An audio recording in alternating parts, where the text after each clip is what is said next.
Kitty Trench déposa un baiser sur la joue toute douce du garçonnet qui lui rendit son sourire, et son cœur s'emplit d'une tendresse douloureuse. « Sois gentil avec Miss Elsie, petit Jack, » dit-elle gentiment. « Je n'en ai pas pour longtemps. » Elle tapota les cheveux roux qui étaient exactement de la même nuance que les siens et se tourna vers la nounou. « Surtout, ne le quittez pas des yeux, Elsie, » ajouta-t-elle sur un ton résolu, toute gentillesse envolée. « Ne le quittez pas des yeux. » Miss Elsie fronça les sourcils et se demanda si l'inquiétude qui se lisait sur le visage de Mrs. Trench avait quelque chose à voir avec l'étrange Irlandaise qui s'était présentée à la maison la veille. Elle était restée sur la pelouse à observer l'enfant avec quelque chose de triste, de mélancolique dans le regard, comme si la vue du petit Jack l'avait profondément angoissée. Miss Elsie s'était approchée d'elle et lui avait demandé si elle pouvait l'aider, mais la femme avait marmonné une excuse et s'était précipitée vers le portail.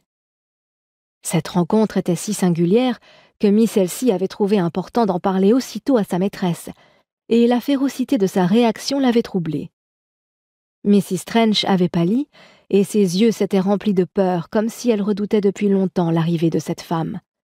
Elle s'était tordu les mains, visiblement désemparée, et avait regardé par la fenêtre, le front plissé d'inquiétude. Puis, soudainement déterminée, elle s'était précipitée dans le jardin et avait disparu par le portail du bout de l'allée.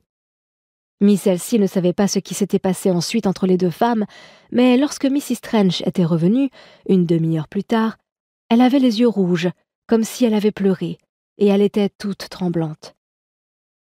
Elle avait pris le petit garçon dans ses bras et l'avait serré si fort que Miss Elsie avait craint qu'elle ne l'étouffe. Elle l'avait ensuite emmené dans sa chambre et avait fermé la porte derrière elle, la laissant plus intriguée que jamais. À présent, elle adressa à sa maîtresse un sourire rassurant. « Je ne le perdrai pas de vue, Mrs. Trench, je vous le promets, » dit-elle en prenant la main de l'enfant. « Venez, maître Jack, allons jouer avec votre train. » Kitty se rendit à l'écurie et sella sa jument. Elle tira fort sur la sangle et la boucla étroitement, la mâchoire serrée, en repensant à la scène de la veille. Elle avait passé la moitié de la nuit fébrile à revivre la discussion, et l'autre à se débattre dans des rêves tourmentés.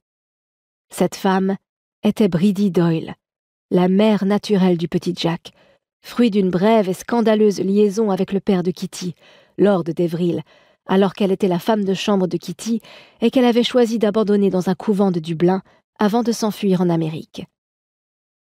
Le bébé avait ensuite été retiré du couvent par quelqu'un qui l'avait laissé sur le pas de la porte de Kitty, avec un mot, lui demandant de s'occuper de lui. Qu'aurait-elle pu faire d'autre ? Se dit-elle en montant en selle. À ses yeux, elle avait rendu un grand service à Bridie, qui aurait dû lui en être éternellement reconnaissante. Le père de Kitty avait fini par reconnaître son fils illégitime et, avec Robert, son mari, Kitty avait élevé son demi-frère comme s'il était son propre enfant, et elle l'aimait tout aussi tendrement. Rien au monde ne pourrait la séparer du petit Jack, absolument rien. Mais Bridie était de retour et elle voulait son fils.